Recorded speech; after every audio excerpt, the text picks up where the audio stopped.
up for Dark Souls, let's read off a couple of donations.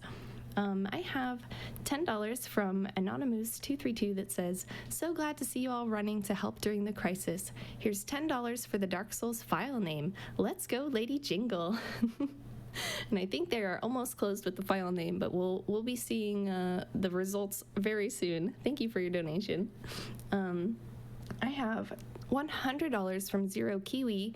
Dark Souls is next? That's like Dark Souls of Dark Souls. Might as well rip and tear too. So here's 100 towards Doom Eternal any percent. And Doom Eternal is a bonus game. So if you'd like to see that in the marathon, make sure you get the donations in for that as well. Thank you so much. $50 from France that says, "I don't care this is a weekend stream. Let's blow the totals of regular GDQ out of the water. Spread the word, not Corona." And I can't exactly tell how many of you are here, but it looks like there's about 20K. So hi everybody. I hope you're having an amazing weekend. You've been enjoying all the speed runs. It's gonna be a good rest of the weekend. I got a feeling.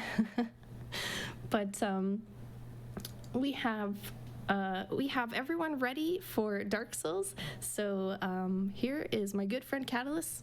Take it away. Hello, everybody. Thank you, TP, for the introduction. Of course. Ladies and gentlemen, boys and girls, children of all ages, welcome to 4 a.m. Dark Souls. It is 4 a.m. for me. Hopefully, it's not 4 a.m. for you. If it's 4 a.m. for you, you are quite the champs. Right, there's about 3 feet between me and my bed, but also there's about 26 bosses that we have to obliterate. I have brought my good colleague Teddy Bear, who's wearing a mask as long as this pandemic is happening, to say thanks to all the people on the front lines. So you guys are heroes, keeping the society going, letting us eat food that we're used to. And I believe there was an incentive for a file name. So I would like to know who won. Yes, there is an incentive, and it looks like Lady Jingle is the winner. Lady Jingle, all right. So that'll be it. So I don't know what this is actually referring to. Pardon me, but whoever donated the generous money towards Lady Jingle, please enjoy this run.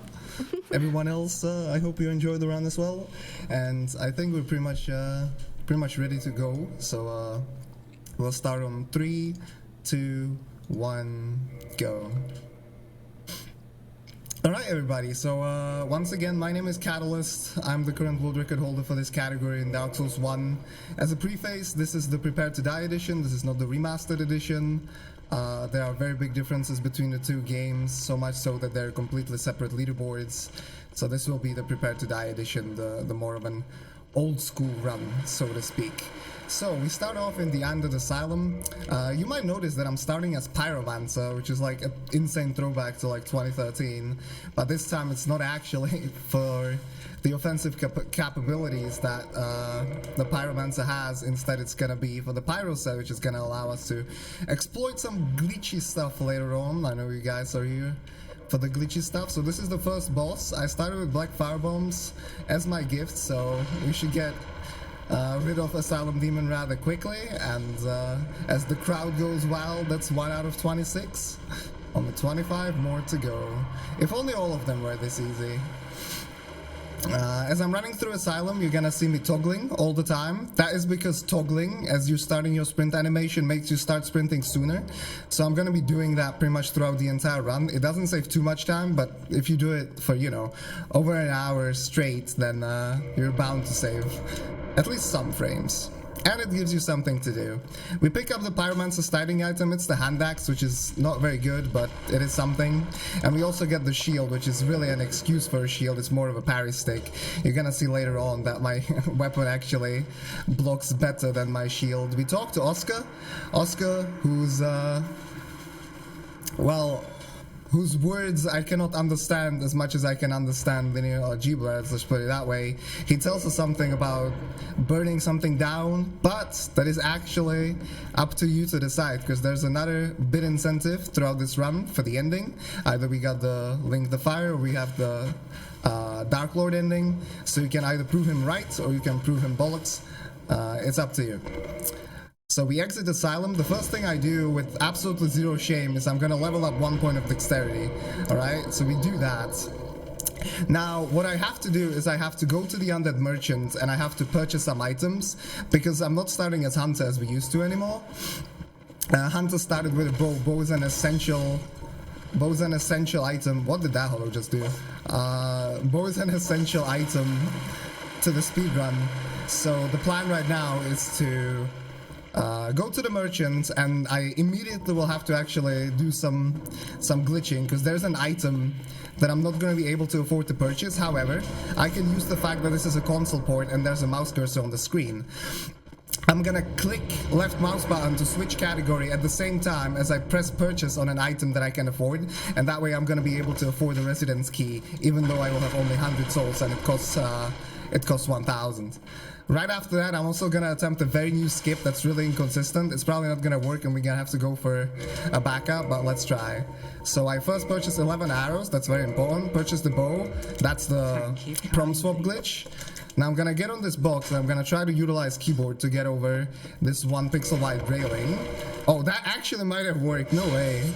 That would be awesome. So I'm quitting out, and if we're lucky, my stored position will be on top of this railing. I'm gonna roll off to the lower berg, roll away from the dog, I'm gonna heal up and quit out again. Quitting out in this game resets the enemies to their basic, or rather default positions. That's gonna be utilized a couple times throughout this run. I'm gonna firebomb this dog, because he's really annoying.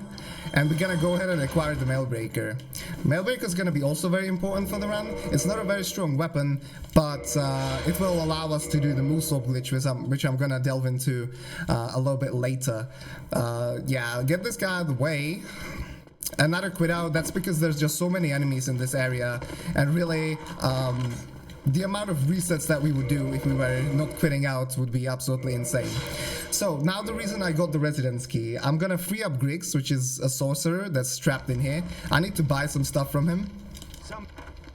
So first we free him up. There's a little glitch there where basically the wrench on opening the door is actually wider, or rather it extends further than the wrench on the dialogue, and if you're in the dialogue you cannot open the doors. So I stand in a little bit of a precise position there to open up the doors without having to go through the dialogue first.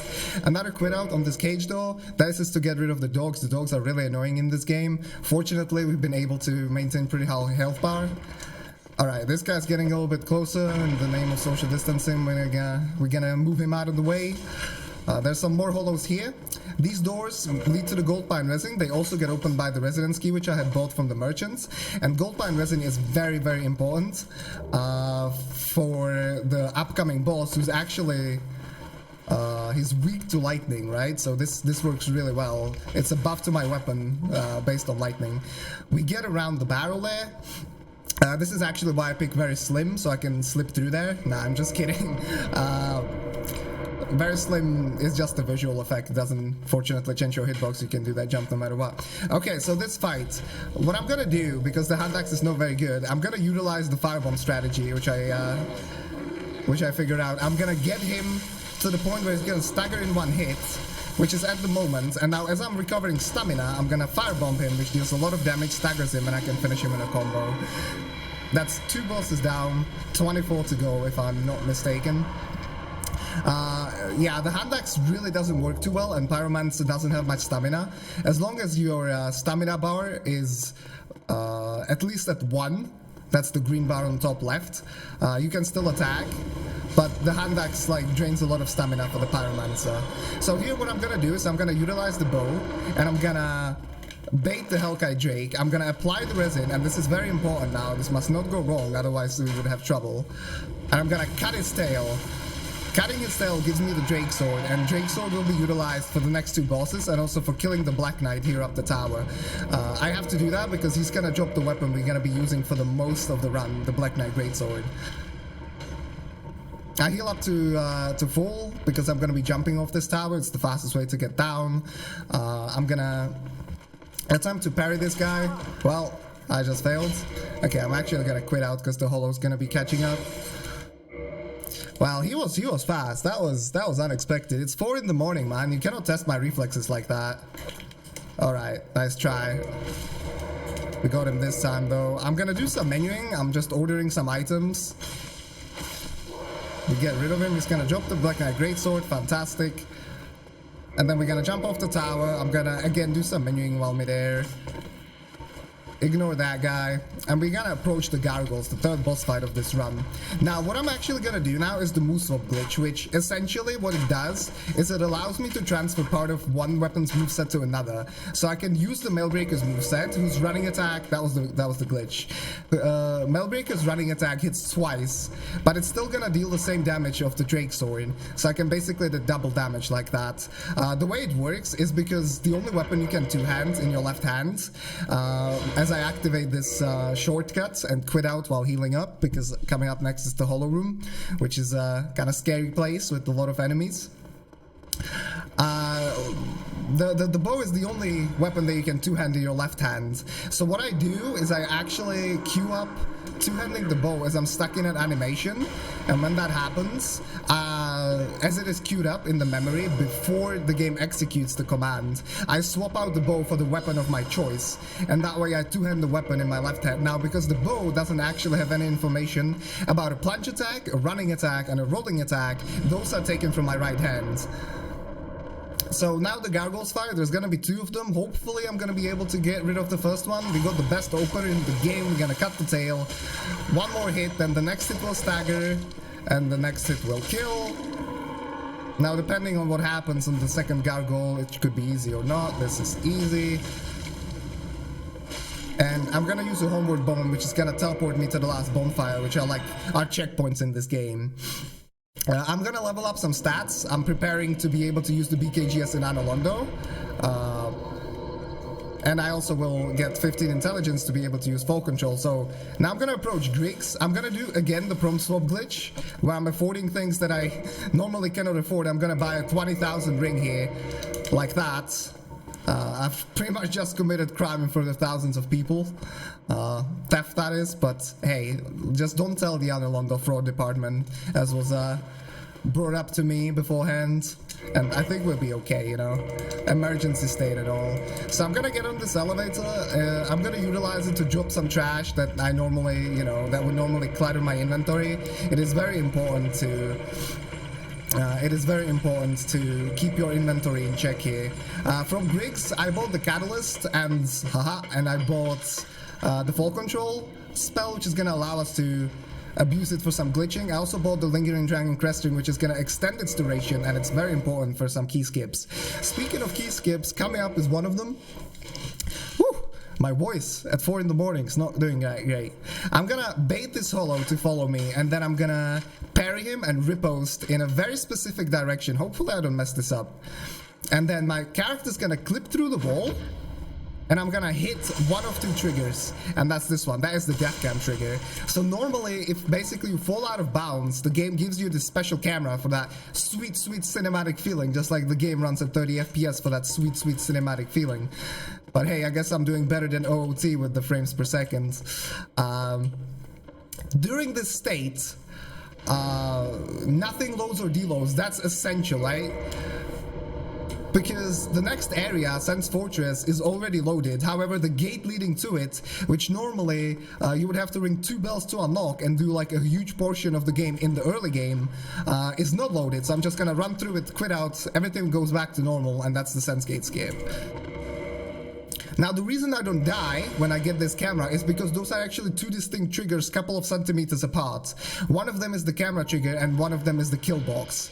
And with precise positioning, I'm able to only hit the death camera instead of getting the kill box. So this is Sense Fortress. This is a very well-known area.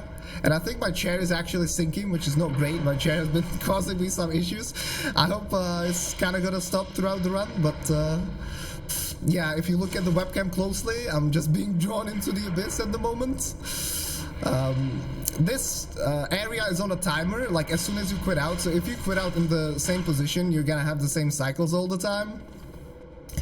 Now, what you're gonna notice is also throughout the run, I'm almost always gonna be blocking when I'm sprinting around. That is because Miyazaki, the creator of this game, you know, my very good friend, he thought it was a great idea to put everything on one button.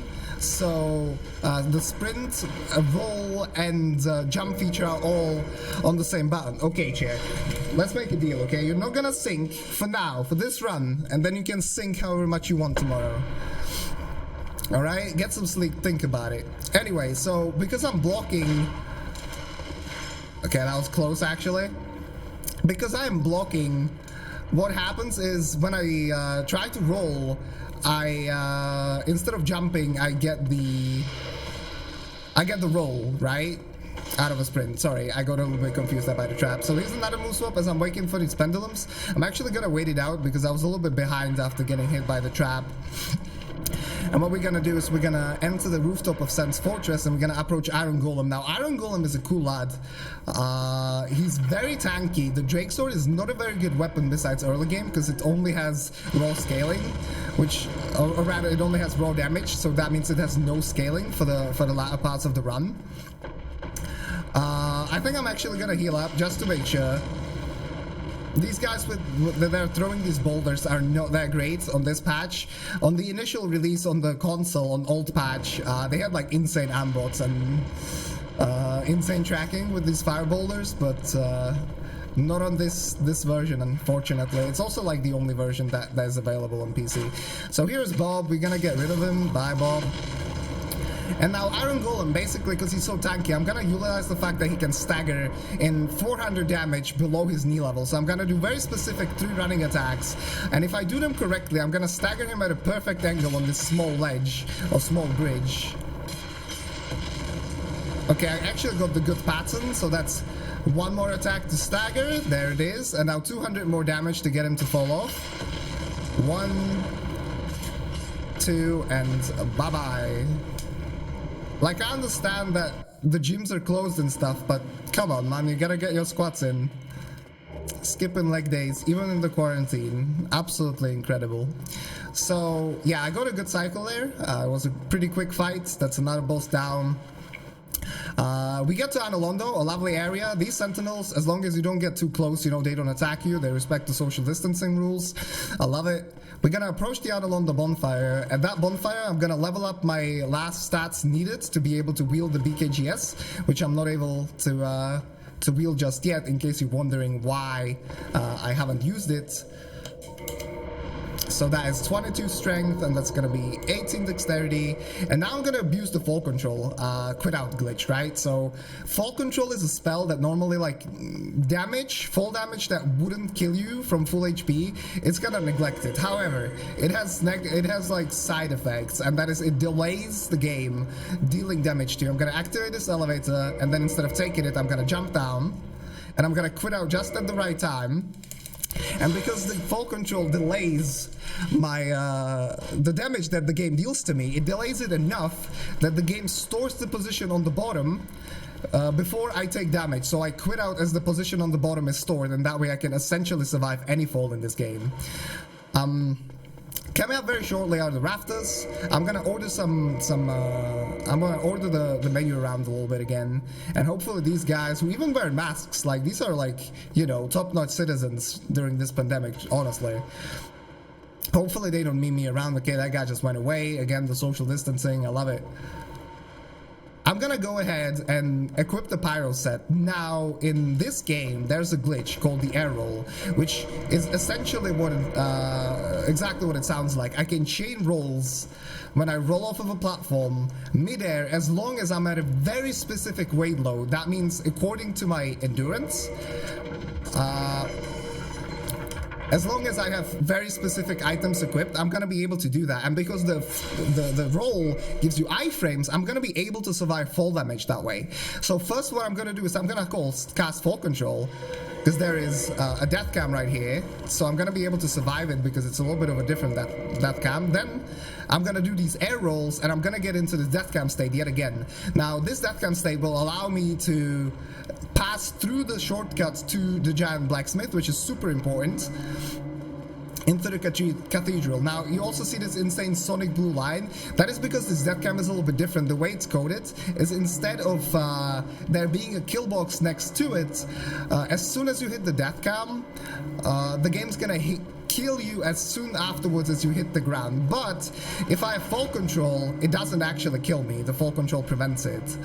So in the death cam state, I'm gonna run towards the giant blacksmith, and we're gonna do some more scamming. This time it's actually gonna be even more elaborate. I'm gonna be combining really quickly 2 glitches at once. I'm gonna queue up a quantity. That's why I bought the 10 arrows, or 11. I'm gonna bring this quantity into this inventory, purchase item, and now there's an item that I cannot afford, and that's the Twinkling Titanite. So I do Prum Swap, which I did in the run already before.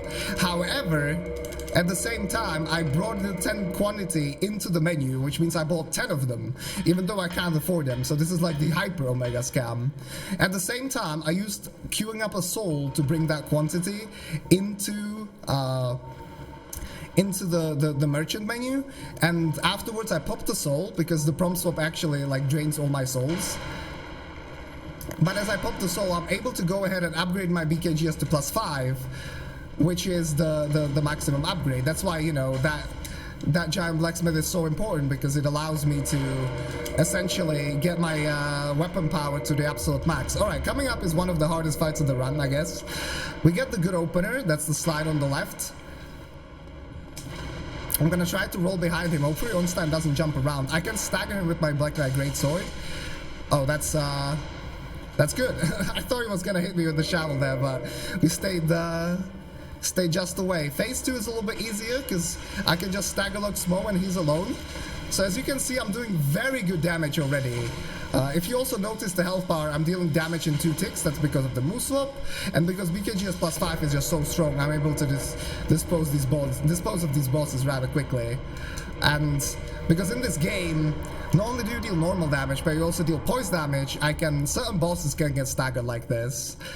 So coming up next is the lass with the amazing chest. As was told by the message on the ground, now she's fake. I'm talking about her in her entirety, so I'm just gonna shoot her. She's an illusion, and I'm gonna obtain the Lord Vessel from her. This is faster than talking to her and getting the cutscene. Also gets the Anolondo to a dark state, as you can see here, which is gonna allow us to access Gwendolyn much easier. So what I'm gonna do now is I'm gonna level up endurance to be able to fast roll. That's because the Black Knight Greatsword is a lot heavier than any other weapon that we had used before. So now I have enough stamina and endurance to be able to wield it while fast rolling. There's more scamming there. Poor Griggs. We free him just to scam him again. We get his second ring. This ring actually boosts sorceries, and it's gonna be also very vital, especially in the latter parts of the run. Now, you might be wondering what happened, how am I in Firelink? That is because the Lord Vessel, which I just acquired from Guinevere, is an item that allows us to ward between bonfires, right? So now, like, our transport's gonna be a lot faster. Now I'm running back to the Undead Asylum. That is because Undead Asylum actually has a Stray Demon in there, and I need to access Painted World, and after Stray Demon you are able to obtain an item. As I put on my gamer gloves to prevent the sweat from hindering this run, as the chair has already attempted to. The Peculiar Doll after Stray Demon allows me to enter the Painted World, and the Painted World not only has Priscilla, which is a boss, nice cutscene mate, not only is it a boss, but at the same time there's an item in the Painted World which I'm gonna abuse for a glitch, and it's very, very important. Okay, this is how it looks like when you fail the move swap. It's sort of like, you know, it's very, very quick motion, and Stray Demon is an insane tank, so hopefully we get some good RNG here. He has several attacks. Okay, that's the AoE opener. I'm gonna attack under him. Then I'm gonna punish whatever he's doing. It's another AoE. Go behind him to survive. I'm gonna attack his tail here. He flies up, cannot punish that. I also have to wait a little bit because there's shockwave inbox on the ground. And one more attack, we get AoE and he's dead. Okay, fantastic. So as you can see, he even lasted longer than Smo. He's an absolute tank, but BKGS +5 rips through him anyway, because not only is the weapon strong, but BKGS also has bonus weapon damage to demon. So here's a Black Knight. We get rid of him. Nice sword. And I'm gonna pick up the peculiar doll. This is actually the cell we started from, so we backtracked all the way to the beginning of the game. And now I'm gonna head to the painting. So I'm gonna just abuse the same full control glitch that I did initially. This time I don't need the elevator yet, that's gonna come in later on in the run. And then I'm gonna do it again as I enter the painting. And before I do that, I think it's time for Tippy to read some donations and for me to get some hydration. Absolutely. We have $50 from Evil Wraith that says, a weekend of speed runs, helping provide relief for our brave men and women fighting against COVID? Take my money. Donation goes to ruling the world in Dark Souls. Very good. Nice, thank you. I think we have time for one more. Yeah, we have $25 from Turquoise Kraken that says, wish I could donate more, but I hope this helps. Longtime GDQ watcher, first time donating. Let's get through this together. Any dollar helps, absolutely. Thank you for your donations, guys. It's very much appreciated. We're all in this together, no matter where in the world we live. Alright, so this is the painting. Thanks to the peculiar doll which we had just acquired, I can enter it. So actually what's interesting to me is this is the prototype level that Miyazaki just really liked and wanted to put into the game somehow, right? So that's why it's like this snowy place where well, it's just there's a lot of concepts kind of meshing together, and it feels a little bit out of place, out of the world. That's why they put it inside this like special magical painting. So in the special magical painting, there's a lot of these hollows. They don't one-shot us, but like if we get hit by 2 enemies, we pretty much die. As you've noticed, I'm running around without armor. I mean, armor doesn't do much besides, you know, fashion in this game anyway, but what I'm gonna do here is actually something very interesting. So I'm gonna run up these stairs and I'm gonna acquire the red sign soapstone. First, there's these crows with small butts but big wings. The wings hurt, so I'm gonna try to roll them and avoid them. And I'm gonna pick up this item, which is actually designed for online PvP usage. But I'm not picking it up because we're gonna do some comfy PvP later on in the run. Instead, I'm picking it up to abuse it for a very important glitch. Right after that, you saw me plunge a slope. And as long as I have full control, I can just plunge any slope, any curved surface, and that's gonna prevent any fall damage from occurring. Because that would have that's a high enough of a height that it would have killed me in one go. So it's actually like full control wouldn't prevent that damage. So here's these archers. I got an attack where I have to look backwards.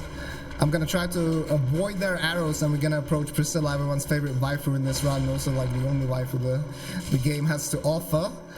Now, as soon as you attack her, she goes invisible. So instead, what I'm gonna do is I'm gonna shoot her with an arrow, and she can go invisible all she wants, but the object's not gonna disappear. I'm gonna move up as the fight starts. She spawned behind us. She's right there. You can see the arrow. It's 3 running attacks. That's 1, 2, and that's 3, and she's dead. I was hurrying towards my death, but so was she. So we exit the painted world. That's all we had to do there. The boss there is done. And now we're gonna head over to Gwendolyn, which is like everyone's least favorite boss because it's literally RNG. There's 3 different attacks that Gwendolyn can do, which is not a lot. And because we don't have enough damage yet to kill him in one cycle in just 1 running attack, we have to do 2 running attacks and he teleports away.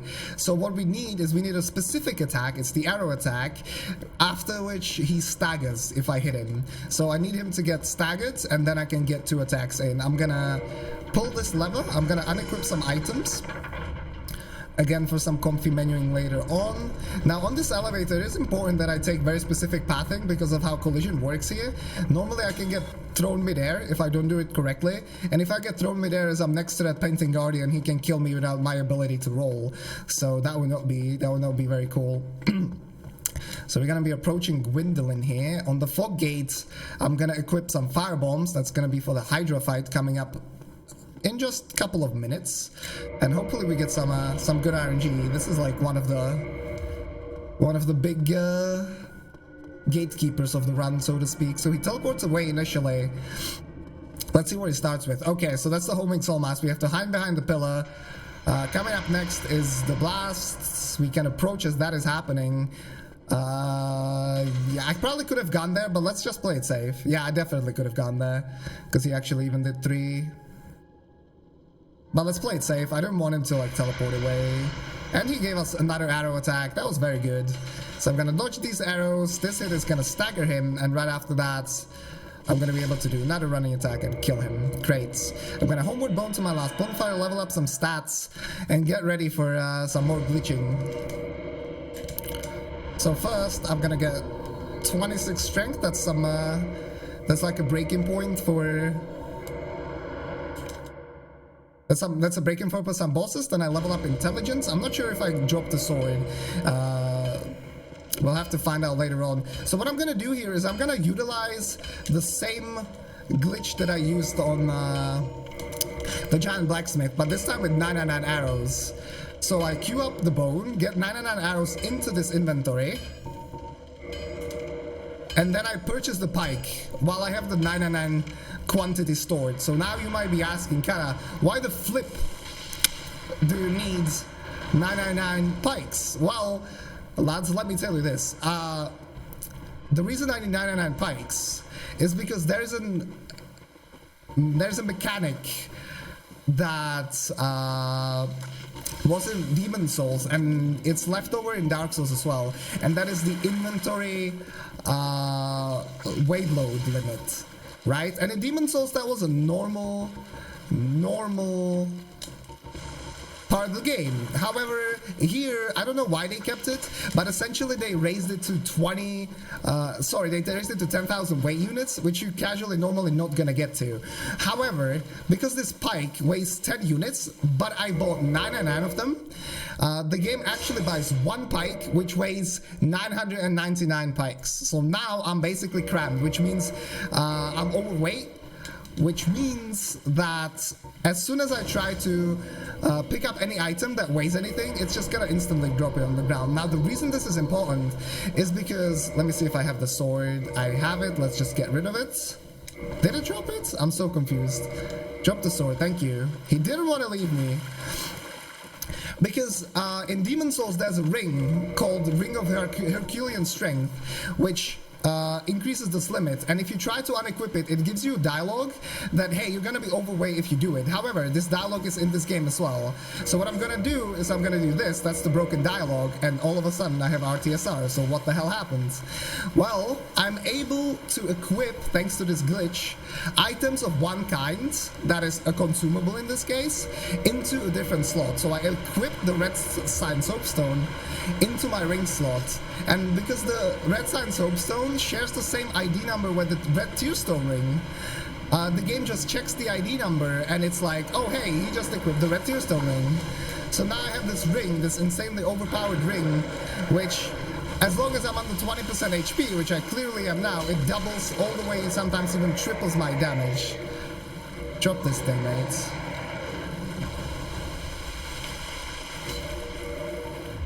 So this is the Hydra fight, because not only do I have +5, but at the same time, I have RTSR active. You can see that the gem on the top left on my character glowing. I deal insane amounts of damage, so all I had to do was just throw a firebomb, then cut 2 heads, and Hydra is dead. Now you might be wondering why I'm killing Hydra. If it's not a boss, it indeed isn't, but it allows us to get into the DLC, and that has 4 bosses. Now it's very typical of Miyazaki that he, releases DLC for his game and then makes it hard even for Sherlock Holmes to find it. So I have to go to the side of the lake and quit out. This golem spawns, that only spawns if you kill the Hydra. There's Dusk here. I tell her that I can help her, and I'm gonna teleport back to the bonfire. Now, because I've spoken to Dusk, when I go to Duke's Archives, there's gonna be a golem there, and that golem is normally there. But this time he's gonna spawn an item, which by going back to the place where we just were, is gonna allow me to enter the DLC. So now we're gonna approach Sif. I'm gonna get hit on purpose, so that I can get below 20% again for the fight. This is how it's gonna be for most fights now. This is the last time I'm getting hit by an enemy on purpose. I shouldn't have said that. Excuses are kinda dead now, but hey, I'm an honest man. So for most boss fights, I'm virtually gonna be one shot. As soon as something hits me, I'm gonna die. So I'm gonna try to avoid that. I'm gonna try to make that not happen. Sif is the second last boss here in this area. And we're clearing out this entire area because not every bonfire is actually warpable, and the one that we took in Dark Roots is one of them. So I'm trying to like clear up everything here before I have to sit anywhere else and override my last bonfire. I'm gonna equip the Gwendolyn Soul. I'm gonna move swap as I'm waiting for the door to open, and Sif is gonna be just a 2-shot. However, because he's a very hoppy boy, it's gonna depend on RNG how well the fight goes. There's several openers. If I get the correct one, it should be very easy. Let's see what happens. Okay, that's not the correct one. That's the hoppy stuff that I told you about. So, got the roll, hit him to the side. He jumps away again, and again, and again. Okay, he didn't show us many attacks, but we didn't die, so I guess that's a caveat. So right after this, I'm gonna level up intelligence to 24. That is so that I can actually kill Moonlight Butterfly. That is also why I leveled up intelligence to 24 there. And coming up now is another air roll skip, and this one is super important. To you guys that know this game, you might be wondering why I skip the bells after gargoyles. So instead, what I'm able to do, because normally you're supposed to place the Lord Vessel, and that's gonna open up some areas in the game, right? It's just the normal game progression.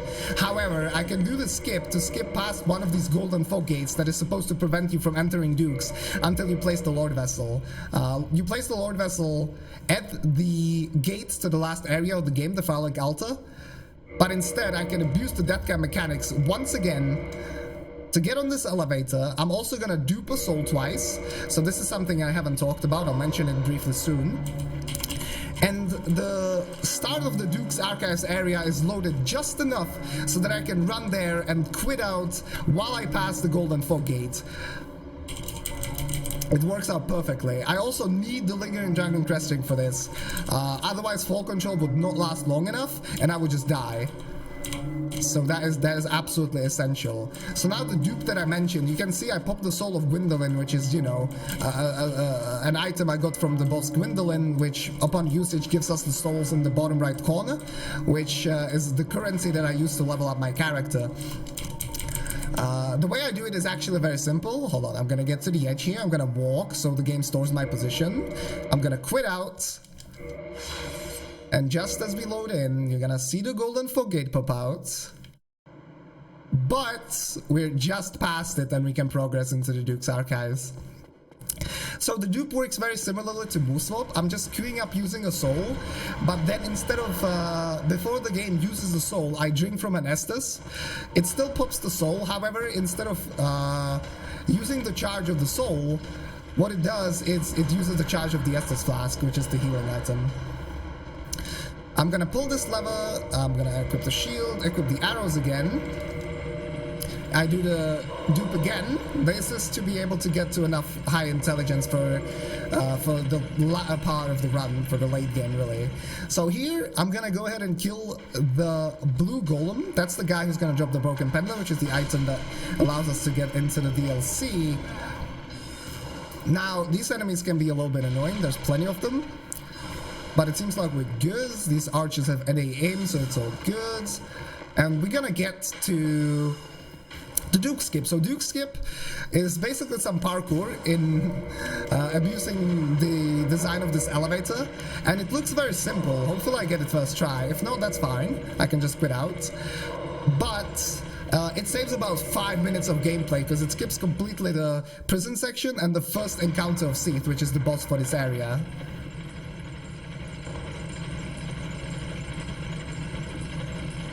Okay, I messed up. That's okay.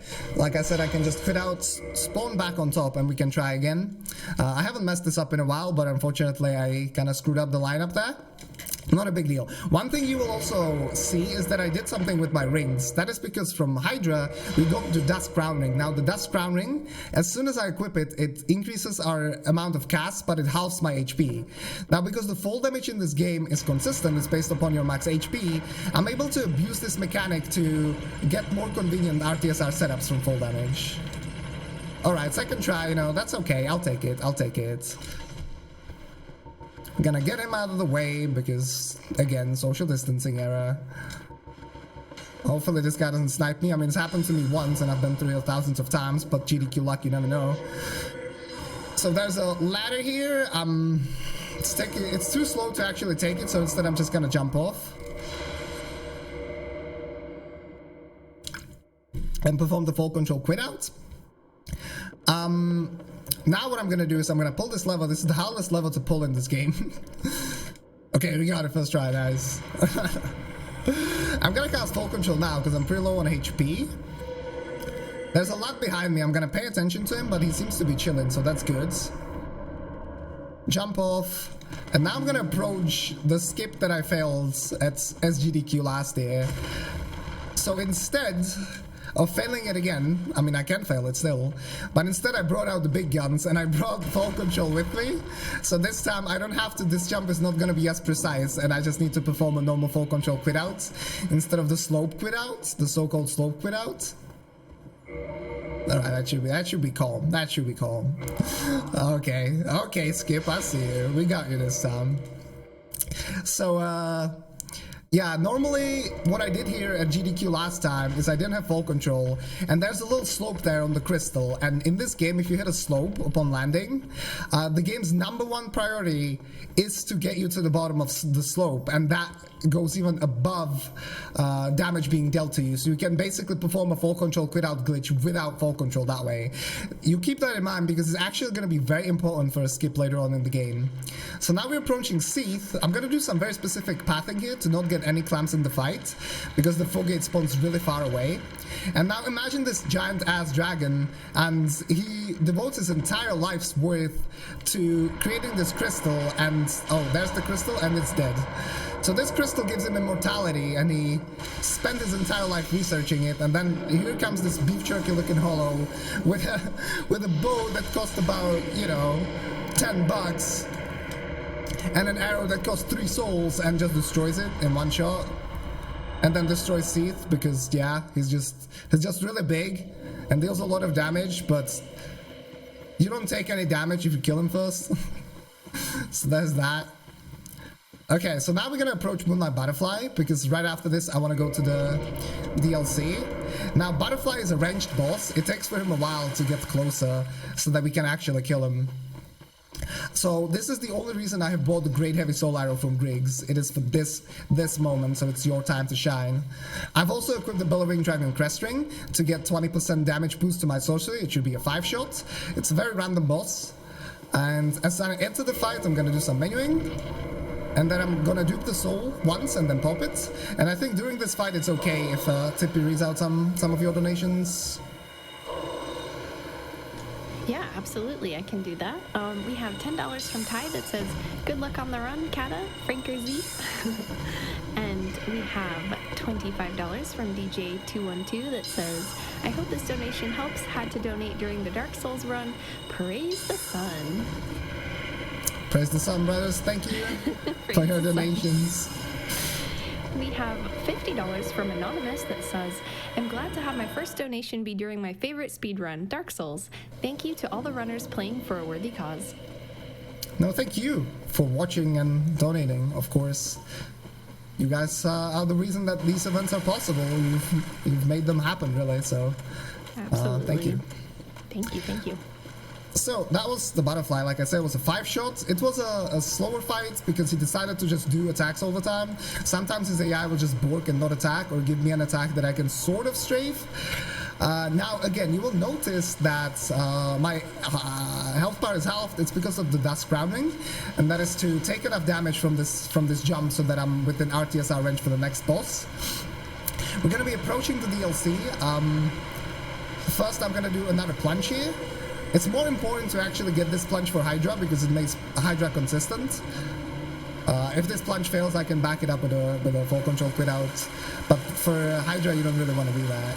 Now, this is a pretty long running section, so again, I think it's Tippy's job right now to take over. Yep, I can do donations again, no problem. We have $20 from NDN Bane that says, Dark Souls is one of my favorite games. Keep killing it. $25 from Smathlax that says, fantastic run, Kata. And I do agree. Oh, thank you. You're too sweet. You're fantastic, Tippy. Oh, no, you stop it. Alright, so as you see, there's a fog gate here. We're approaching the first boss fight. I'm gonna do quite a bit of menuing here. I'm gonna move up as I enter the fight, hopefully not fail it, that would be really bad. We didn't fail it, that's good. It starts with lightning, I'm gonna roll that and hope that soon he's gonna stop with the lightning bollocks and instead he's gonna go for some melee attacks.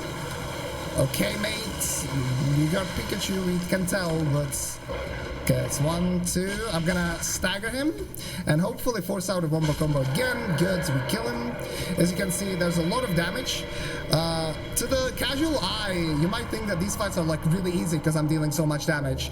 But honestly, the opposite is true. I have to very carefully plan my attacks because as soon as I attack, I cannot roll. The Black Knight Greatsword drains a lot of stamina and as soon as I attack, I'm basically not going to be able to roll for a good second. So if I get hit after that, I'm dead. Right, so there we took some mushrooms. I mean, we spoke to some mushrooms, and we bought the hidden body. The hidden body is very important. Oh, actually, I didn't take the bonfire. I wanted to take the safety bonfire. Well, that's a little bit scary. It's like a real run now. So if I die now, I'm going to spawn all the way before the DLC. Hopefully that doesn't happen. No pressure, though. So we buy the hidden body. The hidden body doesn't really do exactly what it says it would do.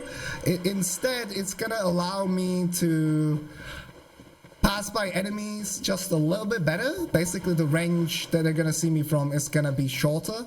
And that's very important for the DLC because in the DLC, there is a lot of enemies that I need to pass by.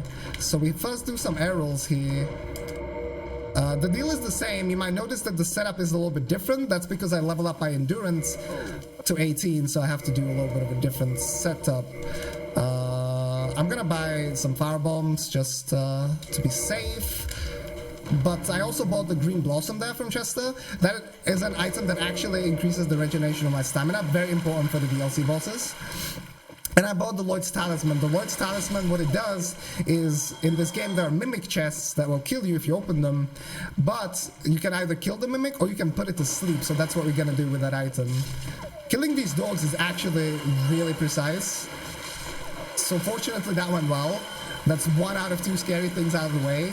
I'm going to be approaching Calamite now. That's going to be the 3rd boss in this DLC, however, because the way it's programmed is that you have to trigger him here, then you need to approach an NPC, go off in the tower, one of Gwyn's knights, Gwyn being the final boss, and he's going to shoot him down first, and then only then you can fight him. However, there's actually a way in certain categories to kill him, like in 100%. Without speaking to Goth, which is super cool. Hopefully I'll get to show that off to you guys at some point. But next up is the iconic Artorias, many people's favorite boss. This DLC is called Artorias of the Abyss after him.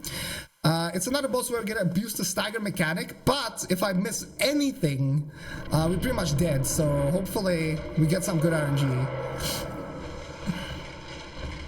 Okay, that's a good opener. He's gonna do this jump. I'm gonna attack him from behind, go in front of him, attack him as he's rolling away into a stagger, and then...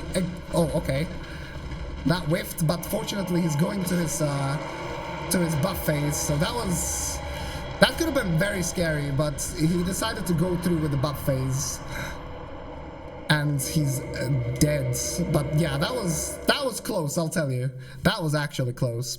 So now I enter PvP arena. Guys, if you want to PvP, hit me up. I mean, what? I'm obviously playing offline, that's necessary for speedrunning. The reason I need to enter the PvP arena is because of the Purple Cow's Crystal that we had just obtained. It's an item that normally, if you're online, it will teleport you to that arena. But we're gonna be able to abuse it for a very major glitch. I'm gonna level up intelligence. This is my last level up of the game. I'm gonna attune hidden body. I also leveled up attunement to be able to have 3 spells at the same time. And some more arrows down this shortcut. Oh, that enemy was also pretty close to hitting me. And now we're gonna use hidden body for the first time. That's because this is the part really where there's just a lot of enemies around us. as you can see, and these deal a lot of damage. Like, if I get counter hit by these guys, I'm one shot dead. So I'm gonna try for that to not happen. It would be preferable. At the same time, I don't want to get hit even without a counter hit, because there's some RTSR setups, you know, from fall damage that I'm trying to keep here. So here we're gonna approach the chest that has a key in it. I'm gonna put it to sleep with this talisman. I need this key to get to Golf. That's the NPC that's gonna shoot down Calamite, like I had mentioned. As you could see, that guy just ignored me. Problem with Hidden Body is that sometimes it's just gonna be inconsistent. So, gonna cast Hidden Body. I equip the ring that extends its duration. And we're gonna get over Hellbridge. Now, Hellbridge is scary because there's sorceresses here as well. And they use the same spells I'm gonna be using on later on, and they deal a lot of damage and they're really hard to dodge. But they hit the wall, so it's all good. We should be fine. Now I'm gonna get around this prisoner. Again, I'm gonna prepare some arrows right after that down the elevator shaft. Okay, this arrow is actually pretty precise. I need to roll at a very specific time so that the iframes line up with me hitting the ground. We get rid of the Pyromancer armor, and now I'm gonna get ready to pick up the most amazing spell in this game. Completely balanced Dark Bead. If you've seen Run of Dark Souls before, I'm sure you're familiar with this spell. It's a stable. I got a little bit confused there, that's fine. It's a stable in all bosses runs because it just packs such a punch. So I'm gonna first kill that sorceress so I don't get sniped.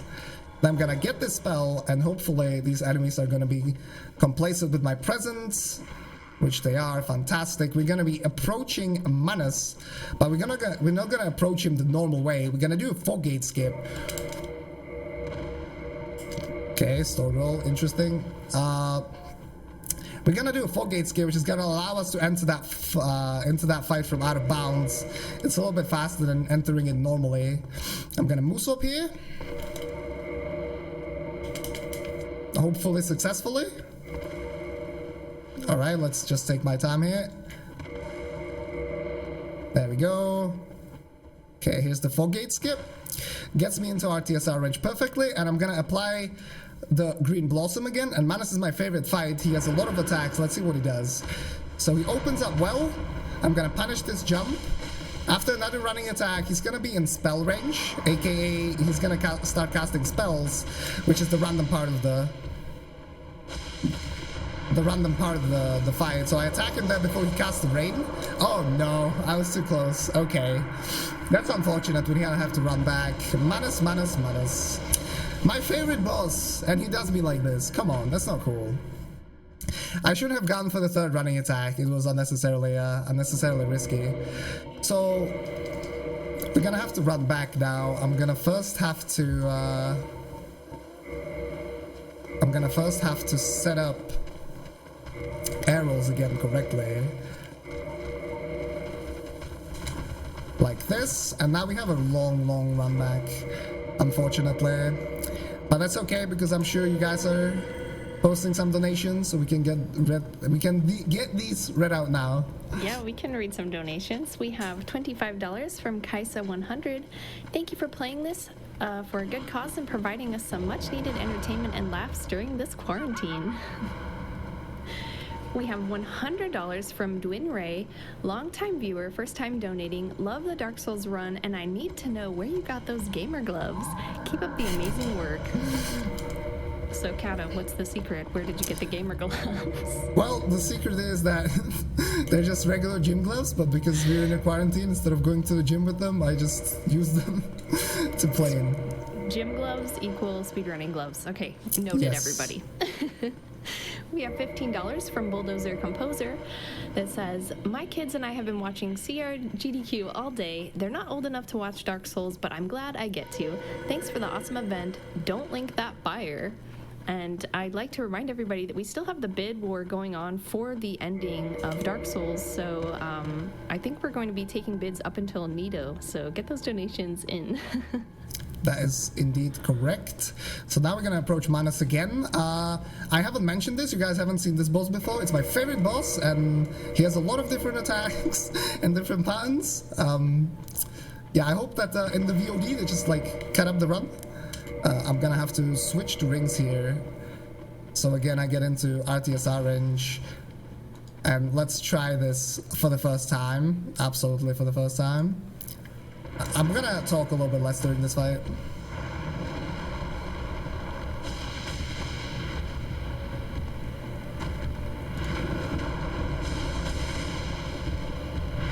Oh, now you're a good boy. Alright, that was Manos. First try, easy clap. Never died. Thank you. So basically, once you hit him twice with a running attack, he starts this casting phase, and there's two attacks that he can do most of the time. One of them is this shotgun dark beat, which is what we just saw, and the other one is the Dark Rain. However, what I did is I attacked, sometimes before he casts Dark Rain, you can get one more running attack in, which is really good. But last time I did it way too late. I realized way too late that I had the opportunity to do so, and that's why the rain caught up to me afterwards. But this time he gave me the good pattern. We strafed his attack and punished it with two running attacks, and he's dead. So this is golf. I don't know how the stick boy actually got all the way up here. If the only way to get here is the ladder, but hey, magic, I guess. So we tell him that Calamity troubles us, and we're gonna teleport to the last bonfire. Now you notice that I'm using the dark side now instead of homeward bones. Homeward bones keep your soul count, right? You keep your currencies, but if you use dark side, you lose them. However, the thing is, like I said, I don't need to level up at all anymore, so I don't really care. I'm just gonna be using dark side for the rest of the run now. And we're gonna run back to Calamite. Hopefully Calamite goes better than Manus. He's actually the worst of the two. He's the more random.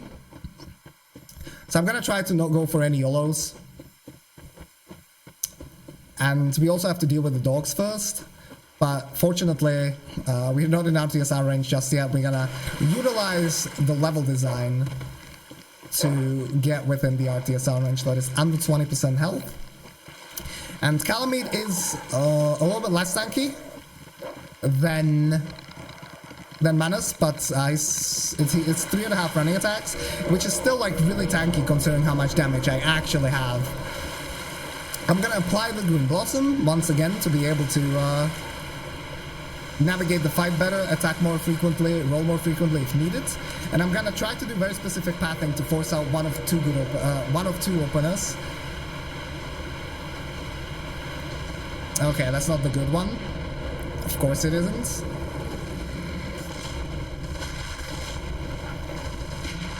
But we can try to loop him. If I just keep on hitting this oh, nice R1. Don't kill me. Oh my god. That was close. Alright, let's play the safe. I don't want to die now. Okay. Oh, what? Mates! What's this pixel? I thought he was dead. Okay, that was hella confusing. But we got him. We got him. And now, here's the time where I'm gonna start abusing this Purple Couch Crystal. So you might note that it's actually grayed out. I cannot use it unless I'm online. So what I need to do is perform the item swap glitch, which is a frame perfect glitch, so it might take me a couple of tries. Then I'm gonna activate the item, the game's gonna attempt to teleport me to the arena, but then I'm gonna teleport to my last bonfire first. What the game does is it's gonna teleport me to the area where my last bonfire is. Okay, let me get this, it might take a while.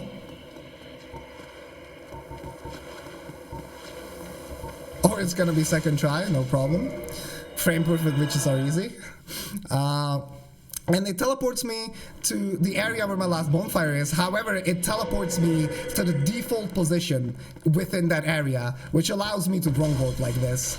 So right now we finished the DLC, and you're gonna be using Dark Beads to basically finish off all the bosses that are left outside of the DLC. So these are like early game bosses as Capra here. I hope you didn't blink, you might have missed him, he's gone. And those are also like other bosses that are more late game, like Four Kings or the stuff in Lost Isolate. So that was Capra Demon. I quit out as the fight ends so that I spawn in front of the arena.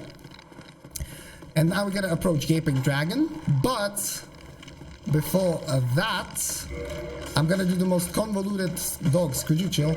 Convoluted setup for out of bounds out of all time. So I'm gonna walk straight and I'm gonna quit out, okay? Note this down, this is important. You walk and you quit out and then you're out of bounds, so there's that.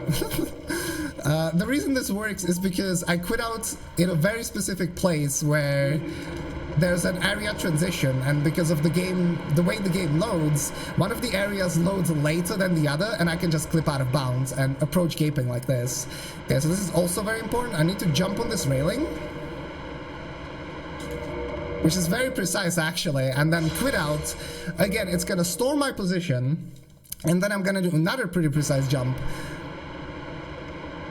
over the other railing here into the Gaping's arena. This fall damage gives me RTSR. I'm gonna switch to the Bellowing Dragon Cresting for extra damage. And 1 and 2. Get used to this, alright? This is the rest of the run. We're gonna Dark Side away as it dies to optimize the timing. I'm happy we got that first try because the rats can pose quite a lot of issues. And now, probably my favorite part of the run, the Blighttown skip, is gonna happen. So buckle up, get ready for a treat if you haven't seen this before. It's a very Zelda-like skip that we're gonna do. So because we don't have the master key, we cannot actually utilize the shortcut that leads to Izalith here, to Blighttown, and then onto Quelaag's Domain into Izalith. So what I'm gonna do is I'm gonna do a skip here, but first I need to set up a very specific stable position, last stable position, on top of this elevator. I'm gonna do it with this setup.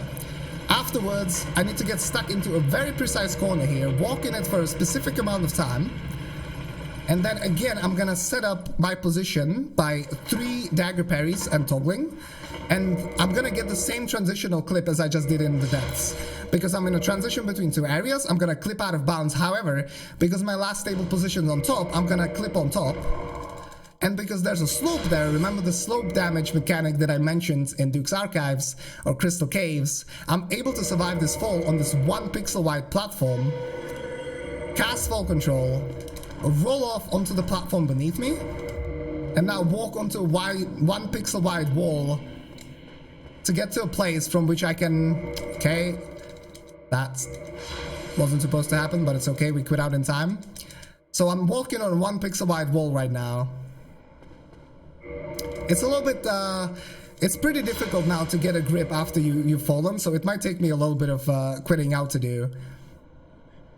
Because, you know, I'm literally blind. I cannot see where I'm walking on at all. So, at least, hey, whoever donated for Lady Jingle gets their money worth right now here with these quit outs. Okay, one more, and I think we should be fine afterwards. And this is gonna allow me to get to a place out of bounds from which I can actually roll through Blighttown, completely skipping it all the way to Quelaag's Domain.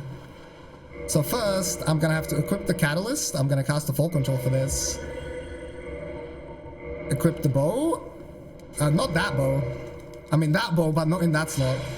Alright, never mind. Mine won't quit out. This is for Lady Jingle, okay? Okay, let's do this again. This was here. What is here? The Drake Sword. Okay, the Drake Sword. Thank you. The catalyst. Now we equip the bow here. Air rolls. 1, 2, 3. And we're in Quelaag's Domain. Absolutely fantastic skip. I'm a little bit bummed out that I had to do several of the quit outs, but that's not a big deal. Now this is Quelaag, and she's AFK. Apparently, what are you doing, mate? Okay, hopefully I don't die. This could be kind of scary. Okay, she's chilling. I can stagger her by hitting her body. And as you can see, Dark Beat and RTSR is, well, it packs a punch really, doesn't it? Okay, so if you like skips, we're not done yet. We're not done yet. What I'm gonna do is I'm gonna get on this elevator. I'm gonna go into a very specific place. Actually, I think I will reset that up just to make sure. And I'm gonna start quitting out in this very specific place on the slope. Now, this is important because I'm in a slope and the elevator is part of Quelaag's Domain, sorry, part of Demon Ruins, while this area is Quellax's domain. So as you can see, it loads a little bit later. Every quit out puts me a little bit further backwards. That is even accelerated with me being on a slope. One more quit out, and we're gonna clip through the elevator. Now, I would just die from fall damage, right? But check this. Boom! There's a boss conveniently placed below us, so we can plunge attack him and survive the fall, dealing massive amounts of damage to him without Breakback Greatsword in the process, and killing him. Now, you're never ever supposed to actually plunge that boss. It's just because it's a reskin of Asylum Demon. The boss, the first boss that we killed, that you are actually supposed to plunge. So that's the reason it works. It's also conveniently placed. That's 2. And also, his AI trigger is by the fog gate, and because we never enter the fog gate, by the fog gate, we never load his AI, so we can just dispose of him very easily. Okay, so this is more Rogue Warp action.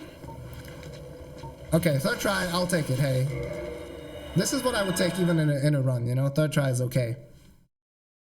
Not great, but it's okay. This one warps us to Demon Ruins here, so back to the top. So this allows me to basically go straight for the skip without having to take this bonfire before, which is a big time save. I'm gonna go ahead and approach Ceaseless. It's quite a long run there, so I think it's time for Tippy to wake up and prepare to read some things. Oh, I am woke. Speaking of Lady Jingle, we have $250 from Quasimodo that says, "So happy for Lady Jingle name and catching a Dark Souls run. Stay safe, everyone." Thank you for the donation. I think my teddy bear, my crowd there I think he would clap, but unfortunately he doesn't understand dollars. I think they only count in fish, so yeah. Aw, we have $10 from Goj7A that says, "Absolutely love Dark Souls. Thank you to the runners and GDQ staff for providing an outlet to help our first responders." Alright, so here's this boss. As you've gotten probably used to this by now, I'm just gonna press R1 twice and kill him. Now, it looks very easy, but it's actually not that difficult to miss here. And because running straight in this game is not that easy, if you play the game you will know. Yeah, it's a little bit precise to set that up there. And so is the next fight actually, which is gonna be the Centipede Demon. He's gonna be a 2-shot as well if I do it correctly.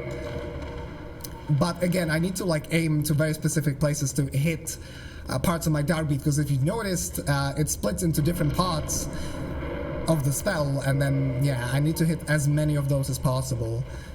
So Centipede Demon's also gonna drop a ring that's gonna allow me to walk on this lava. Okay, that was easy. Even pulled a little 360 there. I'm gonna heal up.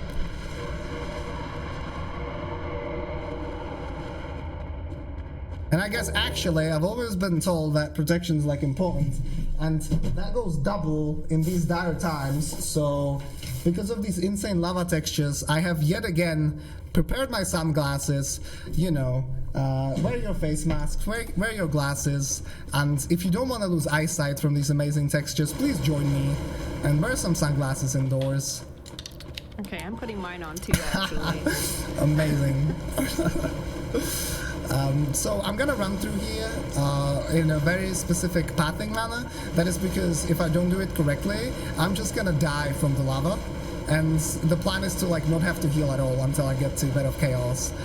There's these dragon bats here. Fortunately in this category we don't have to kill them.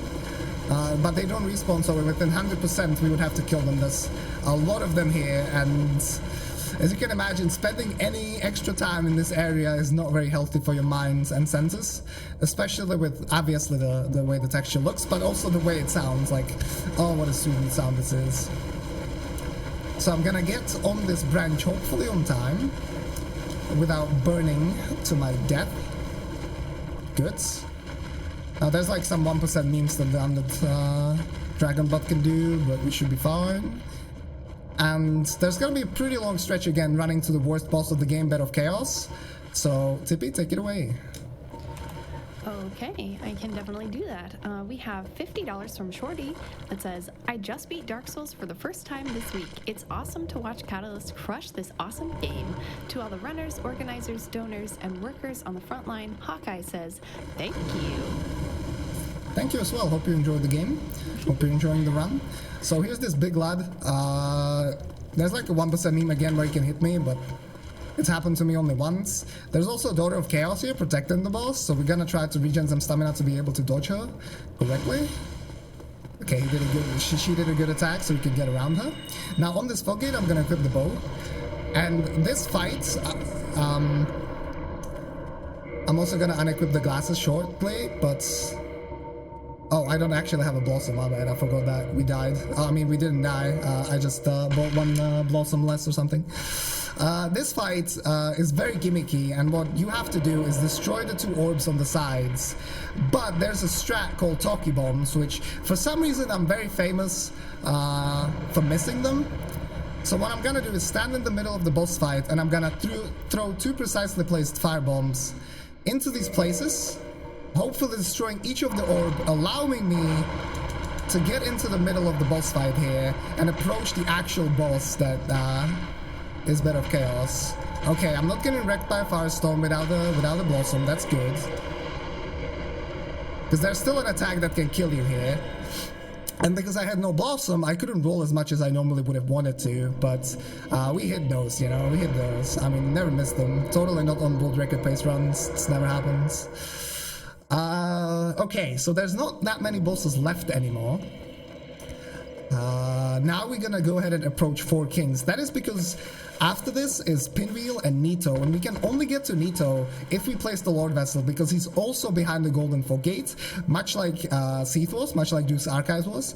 But unfortunately for this Golden Fog Gate, we don't have a skip yet.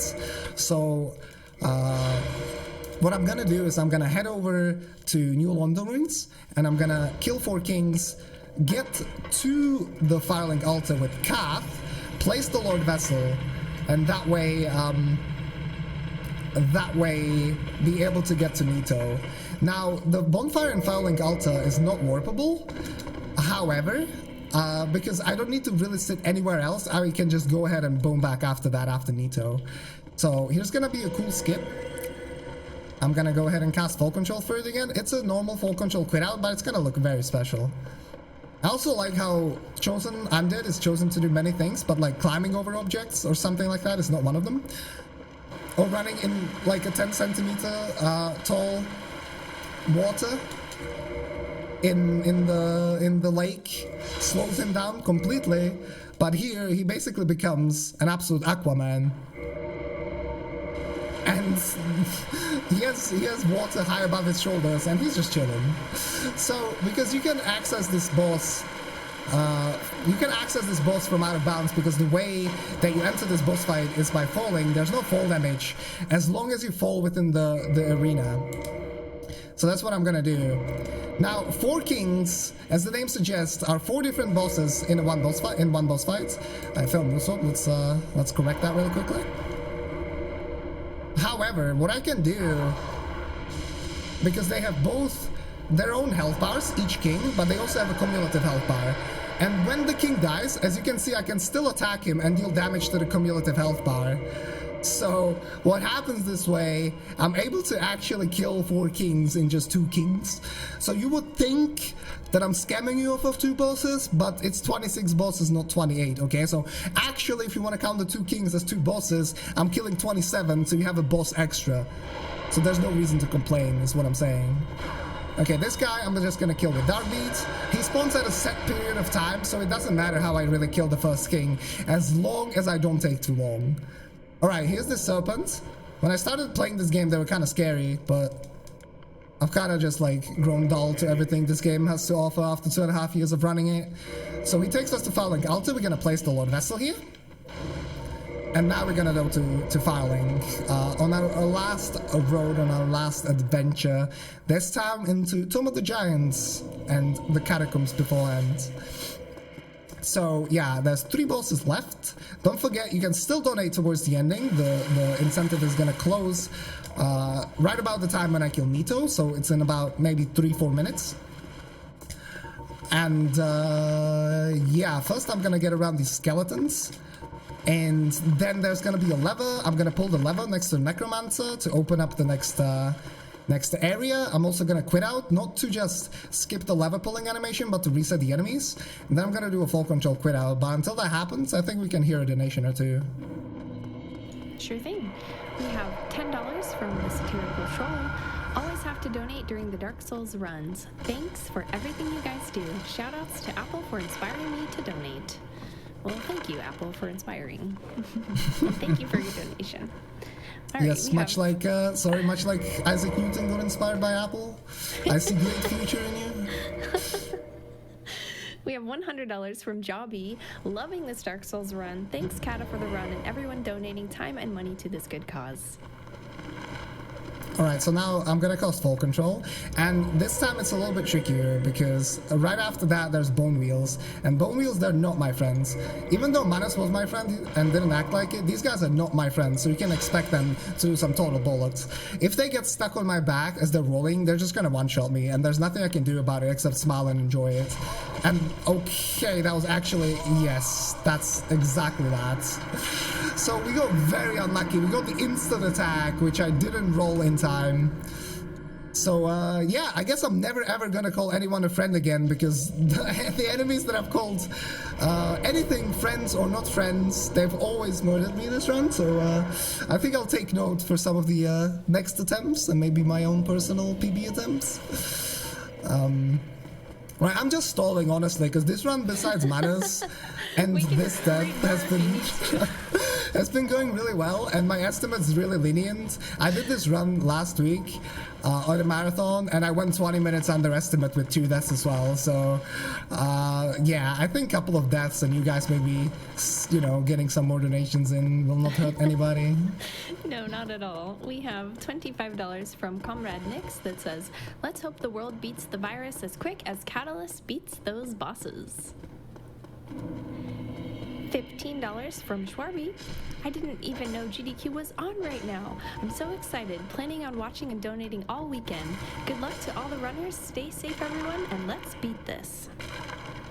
Yeah, I think we're very fortunate that as a speedrunning community and gaming community in general, we can just host tournaments and marathons online during these dire times and make the quarantine better for everyone. Okay, take 2, right? So maybe he's mad that I am actually hitting him with my plunge, but yeah, this has been a while since I died here. Okay, lad. No instant attacks this time. The second guy, we're just gonna 360 around him, that will be no problem. And coming up next is Pinwheel. Pinwheel is infamous for, well, let's say notwithstanding too much punishment, especially when it comes to Darkbead. So much so that I'm gonna attempt to kill him with one hand. Let's see how that goes. Okay, let's not do that. I actually cannot press R1. So we're just gonna kill him with Darkbead normally. Nice try though. It wasn't really. My hands are pretty small, especially in these gloves. I don't know why I just did that, why I halved my HP. But these gloves prevent a little bit of a movement, and I wasn't able to just like press R1 there too comfortably while also sprinting forwards. But yeah, you get the notes. You get the point that I was trying to make there, that Pinwheel is a piece of paper. So this is the Tomb of the Giants, a very frustrating area casually, but because I've actually played through this game once right before the stream, I'm able to navigate around. Here's a little skip around this fog gate. It's very cool, saves several seconds. And there's gonna be another little skip right here, and that's the boost jump. I'm gonna navigate this collision, jump up here. It's a little bit shorter than having to take the hold in the ladder. Alright, and now we're gonna be approaching Nito. Before that, there's a bunch of other pinwheels, which are actually a lot more dangerous than the original pinwheel that we had just killed.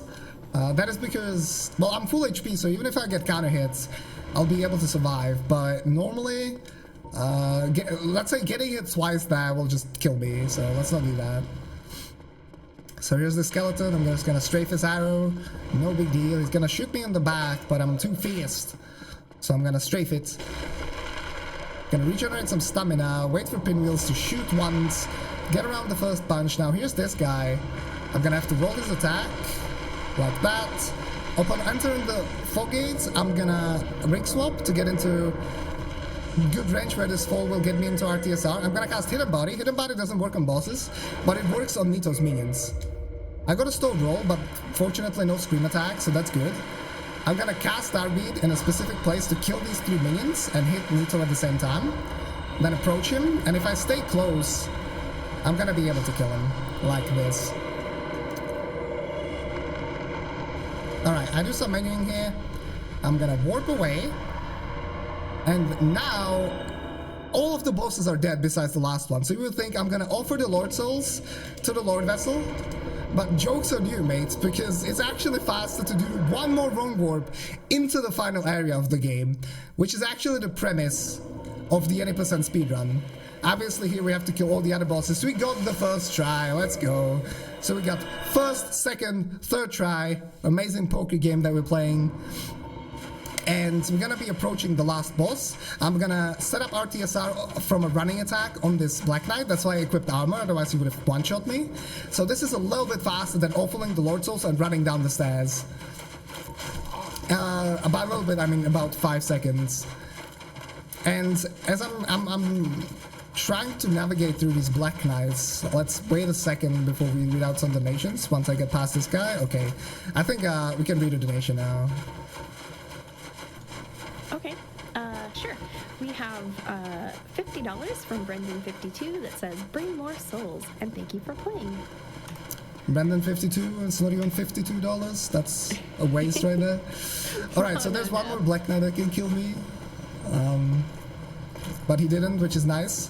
So we're gonna approach Gwyn, the final boss. Very good boss, very fast, deals a lot of damage. Obviously we have no health, so he's gonna one-shot us if anything happens. However, if I mentioned, which I did, if you guys remember, at the start of the run, that I picked up this shield as a parry stick, well, this is where it comes to fruition for real. So we're gonna enter this fight. I'm gonna unequip armor because no one needs armor. Gwyn is gonna do a big jump. Wow, we're gonna parry him, do a 360, do another one, and please let me know what the ending is so I can choose it accordingly. Yes, it was very close, but by $1, Link the Fire has won. Link the Fire has won. So Oscar was right. By $1, time is now. The run is over. Let's rejoice in this cutscene. Let's rejoice at the fact that it's actually sunlight outside already. When I woke up, there was none at all. Yeah, it's actually kind of a big question now whether I should go to bed or not. I'll probably take a nap for like 2 hours. So as we're burning, as this run was on fire, except for the deaths that we totally didn't have, that you totally guys didn't see, that are gonna be cut out in the VOD. Thank you so much, everybody, for watching this run. Thank you for GDQ for accepting me yet again, being able to present my craft, and rather the craft of the entire Speed Souls community here at the grandest stage of them all, you could say. This was Dark Souls in a reasonable time, I think. If you want to know anything more about speedrunning these games, please head over to speedsouls.com. It is the #1 source for speed when it comes to the series. This outro is kind of loud, so I'm just gonna skip it because I cannot hear myself. Yeah, I hope you guys enjoyed the rest of the marathon. Coming up is some Star Wars stuff. It should be a lot of fun. Full weekend packed of speedruns. What more could you guys ask for during this quarantine? I appreciate your support. I appreciate Tippy for being as awesome as she is. And I hope that I'll see you some other day. Take care, guys. Peace. Well, thank you so much to Catalystz for that awesome Dark Souls run, one of my favorite games. We are going to read a couple of more donations. We had $50 come in from Vampires Against Viruses that says, "The age of fire has ended, but the marathon will continue, so please stay tuned for another amazing game." Up next, we have Star Wars Knights of the Old Republic, and I'm also very excited for that game as well. It was really fun. We have $10 from Mike Kilvey that says, "Bear seek lest." Oh wait, wrong. Dark Souls. $1,000 from Blue Cheetah. Thank you so much for your donation. There's no message, but we definitely appreciate it. $250 from David Pittman that says, "Thank you for staying home." And it is very important that everybody stays home and stays safe. So keep continuing to do that. Make sure you wash your hands often. You know the drill.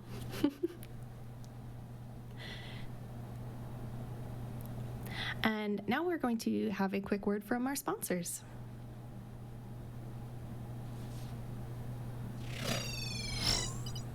How many years have I waited for the one they called the Warrior of Light?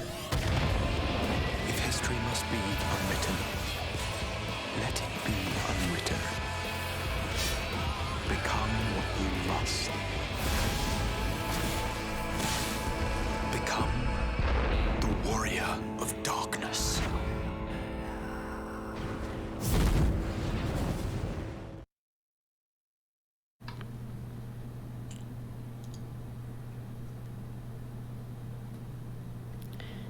And now I'm going to tell you a little bit about Prinny 1-2 Exploded and Reloaded, coming fall 2020 to Nintendo Switch. 2 action-packed chapters of Prinny's rise to becoming a hero, now with newly remastered graphics. Limited edition is available on the NASA online store and major retailers like Amazon, Best Buy, and GameStop. This is the only physical version of the game, and limited edition includes an art book, 1-disc official soundtrack, building block set, poster, and an all-in-one collector's box that will be available separately on the Nintendo eShop for digital download as well. So go to http://prinnies.com for more information.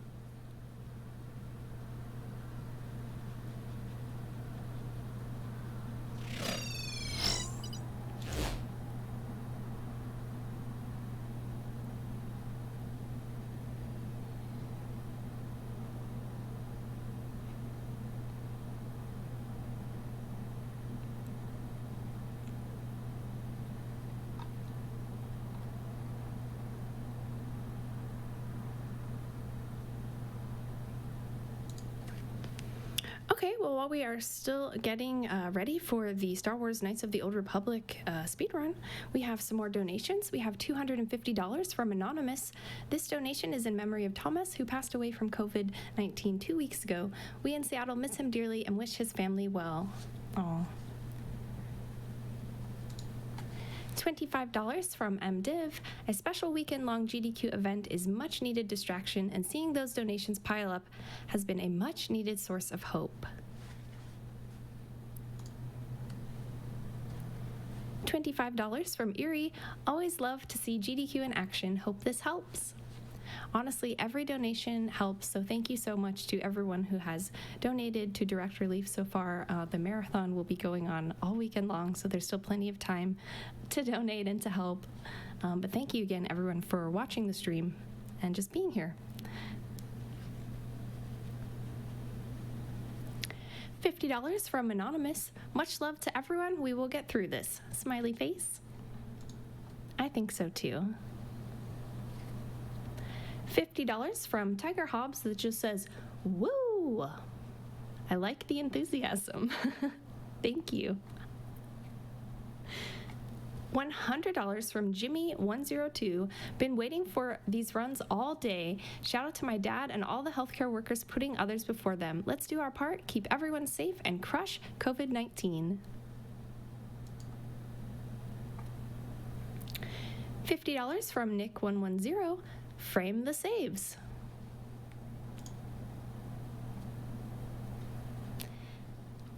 $10 from Dondar Snowbonk.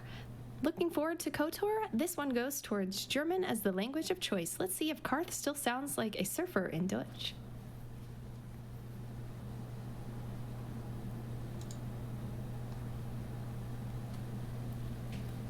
Two $500 donations from anonymous donators. So thank you so much to those who donated.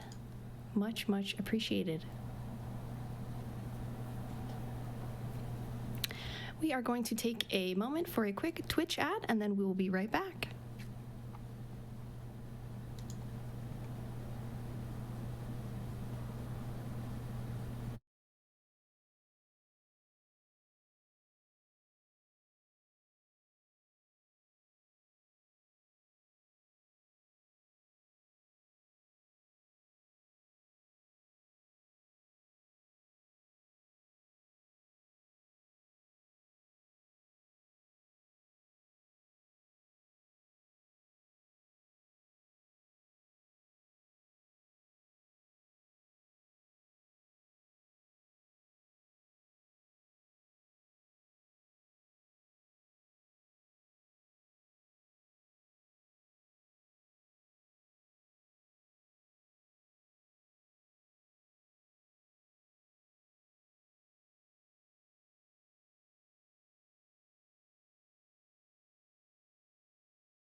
Welcome back to Corona Relief Done Quick. We have $50 from Astral Bodies that says, "Aw yeah, GDQ. I'm so glad to see everyone is doing their part, and with any luck, this will be all over soon. Just wanted to give a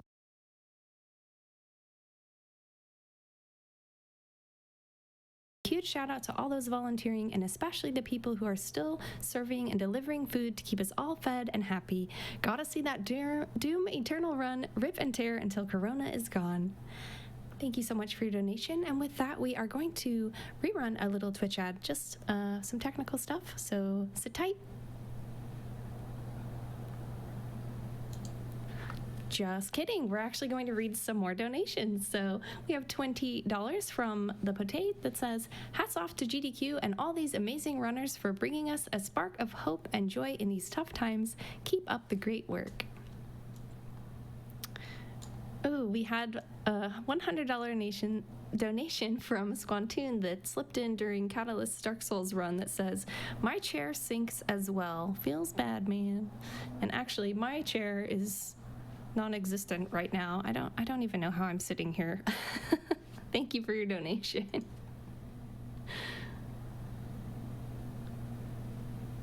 All right, and now we're actually going to throw it to the video ad, so sit tight, everyone.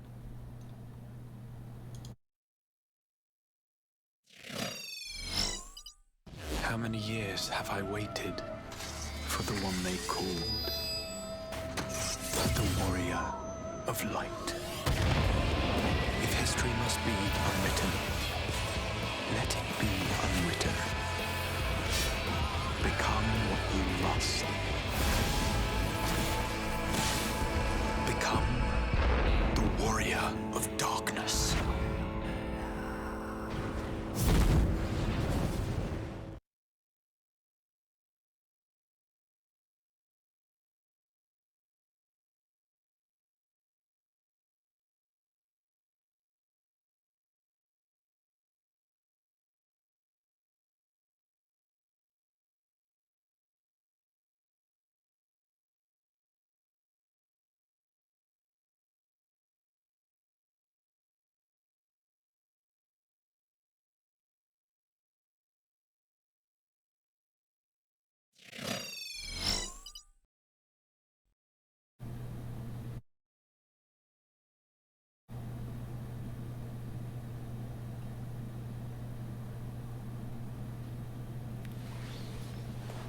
Welcome back, everyone, to Corona Relief Done Quick.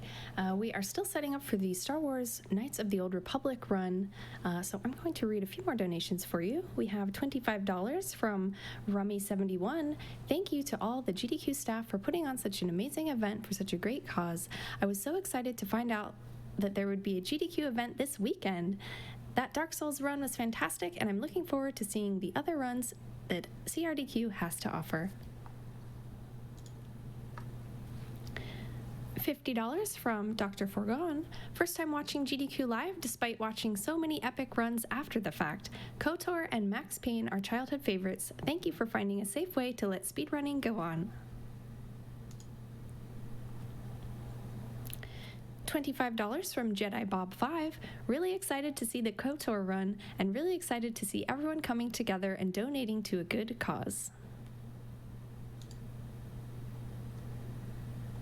$200 from Anonymous. No message, but thank you so very much for your donation. $25 from Fuzzy.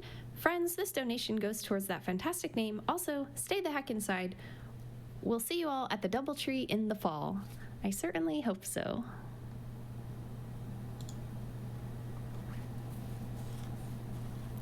$5 from Sausage53.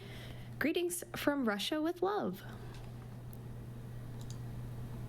I wonder, has anyone seen that movie besides me? $10 from Poke Trainer J. "Thank you for putting this together."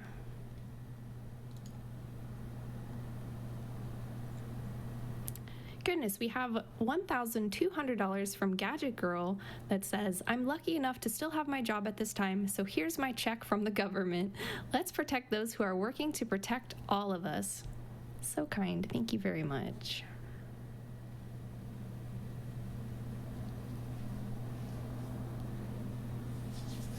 $250 from Anonymous. No comment. Thank you so much for your donation.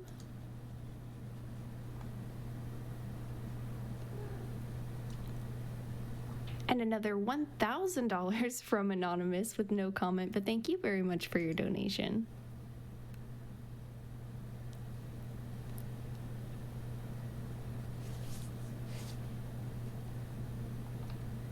We have $25 from Chris Blatt that says, the music interlude is worth the money.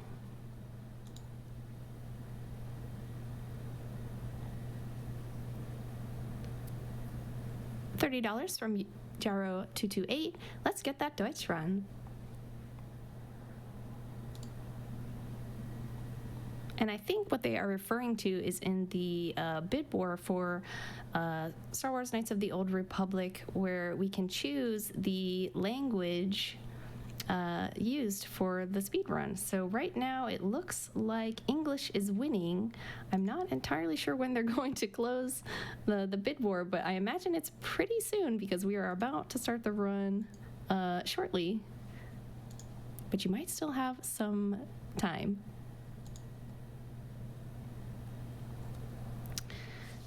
$5 from Anonymous that says, let's get a $5 donation train going, my dudes. Less than 3. I'm okay with that.